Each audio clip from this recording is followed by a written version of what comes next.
Voici trois mensonges, trois gros mensonges qu'on vous a toujours rapporté, qu'on vous a toujours dit sur la culture du cocotier. Dans cette vidéo, je vous dirai exactement ce qu'il en est sur la production du cocotier et vous allez tirer vos conclusions par vous-même. Vous me direz dans les commentaires si je suis en train de mentir, vous me direz dans les commentaires si je suis peut-être à côté de la plaque, si mon expérience ou mieux si mon expertise dans la culture du cocotier n'est pas vérifiée. Ensuite, vous me direz dans les commentaires aussi si la culture du cocotier mérite d'être produite. Moi, c'est Mister Doudébé. Je suis consultant agricole. Sur cette chaîne, je parle d'agriculture, je parle de planification, de gestion de projet, je parle de tout ce qui peut vous permettre de grossir votre portefeuille dans le secteur agricole ou autre en Afrique. Si c'est votre première fois, n'hésitez surtout pas à liker, abonnez-vous et activez la cloche de notification pour ne plus jamais au grand jamais louper nos contenus. Deux informations principales avant que je ne rentre dans les détails.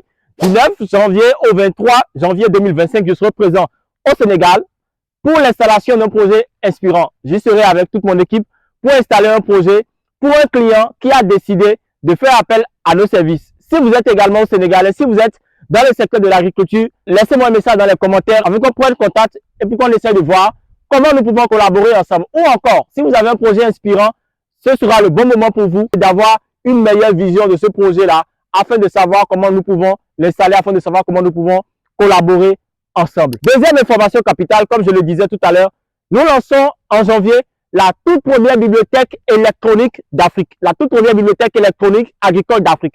L'objectif, c'est de permettre à tout le monde, à toute personne passionnée d'agriculture, de pouvoir se lancer dans le secteur agricole et ceci sans pour autant dépenser des millions pour lancer un projet qui ne maîtrise pas. Dans cette bibliothèque, vous aurez des livres sur la production de la tomate, du piment, sur pratiquement toutes les cultures qui ont dans les habitudes alimentaires des Africains. Et puis encore, vous avez notre best-seller qui vous apprend, qui vous dit un peu comment vous devez planifier un projet agricole rentable en Afrique. C'est le moment pour vous, c'est l'occasion pour vous de vous procurer ces documents-là et surtout de les lire correctement avant de pouvoir investir le moins de sous dans le secteur agricole. On y va. Premier mensonge, les cocotiers ne poussent qu'au bord de la plage. Faux. C'est un gros mensonge. Les cocotiers ne poussent pas seulement au bord de la plage.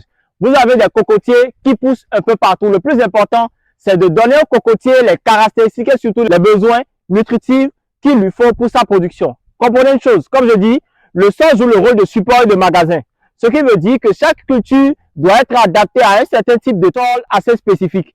Maintenant, cela ne voudrait pas dire que si vous avez votre sol qui ne correspond pas à telle ou telle culture, que vous ne pouvez pas forcément produire.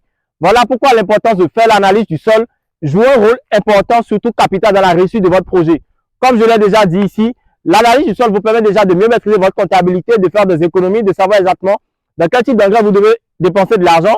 L'analyse du sol vous permet de savoir clairement et de manière beaucoup plus orientée les résultats que vous êtes censé avoir au niveau de votre production et surtout, cela vous permet également d'avoir une bonne gestion de production agricole. Le cocotier ne pousse pas uniquement au bord de la plage. Ici, par exemple, nous ne sommes pas au bord de la plage, mais nous avons une cocoterie de plus de 5 hectares qui se développe très bien et qui est déjà entrée en production. Deuxième mensonge, les gens vous diront que la production du cocotier n'est pas rentable. Le chiffre d'affaires du cocotier par an, par hectare, tourne autour de 3 millions. Je m'explique. Chaque plant vous produit en moyenne 150 fruits par an. D'accord? Et vous avez minimum 2200 plants, pour ne pas dire 2500 plants à l'hectare. Ce qui veut dire que vous avez 375 000 fruits par hectare. Les amis, je vous laisse faire le calcul vous-même. Le cocotier est vendu en quarantaine. D'accord? La quarantaine varie entre 3 000 et 4 000 francs. Faites les 375 000 francs divisé déjà par 40. Vous allez trouver 9 000 et quelques quarantaines. Fois maintenant 3 500 mais 4 000 francs. Vous allez voir un peu ce que vous-même vous gagnez en produisant le cocotier. Et la bonne nouvelle, c'est que quand vous produisez le cocotier, c'est une production finie. Vous pouvez tout vendre sur le plan. Vous pouvez vendre les feuilles. Vous pouvez vendre le coco lui-même. Vous pouvez vendre ce que vous avez ici, c'est-à-dire les fibres qui sont très très recherchées dans des pays comme le Burkina, le Mali, le Niger pour faire de l'agriculture hors sol. Et surtout, vous avez la possibilité à la fin de la production de détruire le plant et de vendre le tronc à tous ceux qui font dans la construction. Les cocotiers sont une production extrêmement rentable. 5 hectares, 10 hectares de cocotiers et le chiffre d'affaires vous-même vous surprendra. Troisième mensonge, les gens vous diront que pour pouvoir écouler la production de cocotiers, cela vous causera énormément de difficultés. Les amis, voilà encore un autre gros mensonge. Vous savez récemment que j'étais au Niger pour installer un projet agricole. Eh bien, qu'est-ce qui s'est passé? J'étais au Niger quand une dame m'appelle. La dame me dit, « Ah, bonjour monsieur, moi j'ai envie d'acheter du coco et j'ai besoin de 4 tonnes, tenez-vous tranquille, de 4 tonnes de coco. Bien évidemment, je n'avais pas cette quantité-là. Et la superficie de cocotier dont moi je dispose, c'est une superficie où j'ai fait un protocole d'accord avec une dame qui vient de manière périodique et vient tout vider. Ce qui veut dire que j'étais dans l'incapacité de lui fournir une telle quantité. Également, je n'étais pas sur le territoire, donc ce qui limitait un peu mes mouvements. J'ai appelé certains producteurs au Bénin qui m'ont dit qu'ils n'avaient malheureusement pas cette quantité-là. Ce qui veut dire que la quantité de coco actuellement sur le marché ne suffit même pas à la demande. L'offre ne suffit même pas à la demande. C'est le Nigeria qui nous fournit en coco.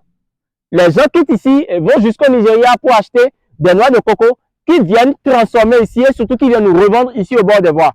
On vous dira l'unité est vendue à 150, alors que là-bas, ils l'achètent à 50 francs, soit 15 francs.